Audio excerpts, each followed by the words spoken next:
And one of our main dishes for the country, everybody understands what this is called Calentado, which means reheated. And what it is that we all grew up in a poor household. You know, it's a poor country for the most part. So we always ate, the following day we ate whatever we had left the day before. And we just call it reheated or calentado. And we all grew up eating this to the point where, like, now, you know, fast forward, you know, 20 years now, if you go to even the most high-end fine dining restaurant in Colombia, they're going to have calentado on their menu because it's become part of the culture.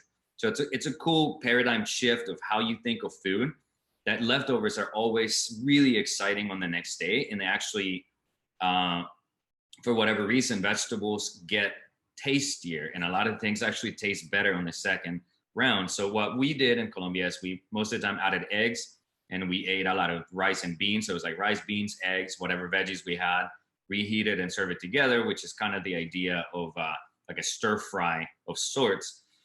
And it's delicious. And you can apply that mentality to the way that you cook in a school. You're always going to have some little things. And Ken here is going to talk about how you should plan for this by keeping things separate. So I'll just pass it on to him.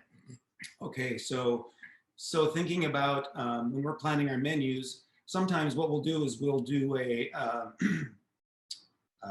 casserole style dish where we take components. Say, for instance, maybe we make some kind of a pasta dish. When we take pasta and sauce and vegetables and meat and we mix them all together in one casserole dish, and then we scoop it onto a plate.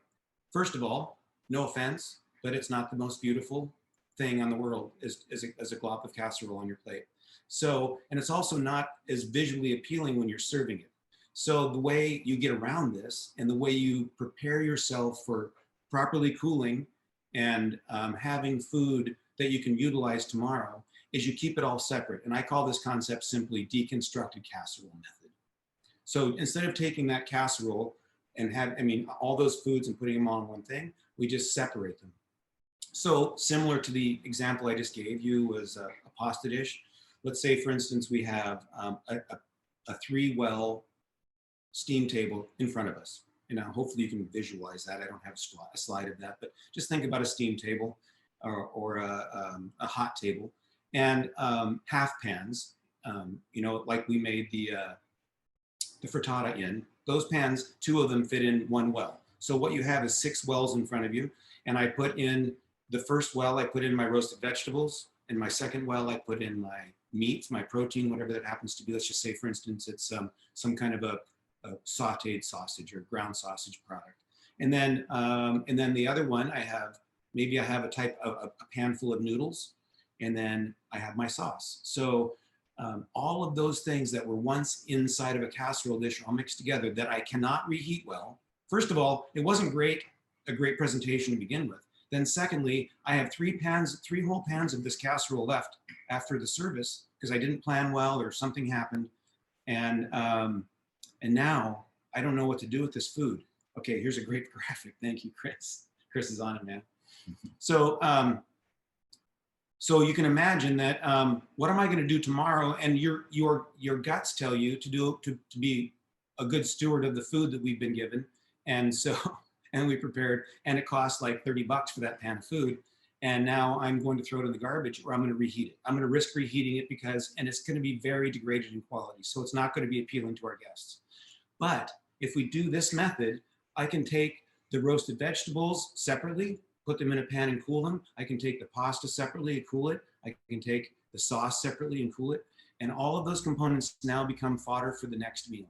And if I'm planning around that, like when I'm doing my menu planning, my menu cycle planning, I can say, okay, on Monday we're going to have a roasted vegetable dish on Monday, and then tomorrow morning we're going to have frittata.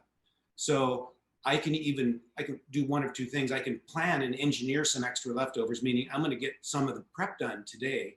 I'm planning ahead for this prep. I'm going to do extra vegetables, roast extra vegetables, so I end up with calentado stuff, right? The concept of calentado. And then tomorrow when I come in, I can simply add the eggs to my leftovers and reutilize that product to 100%. And you get a lot better yield out of your products. you get a lot better visual appeal. So that's kind of the concept of Calentado and deconstructed casserole.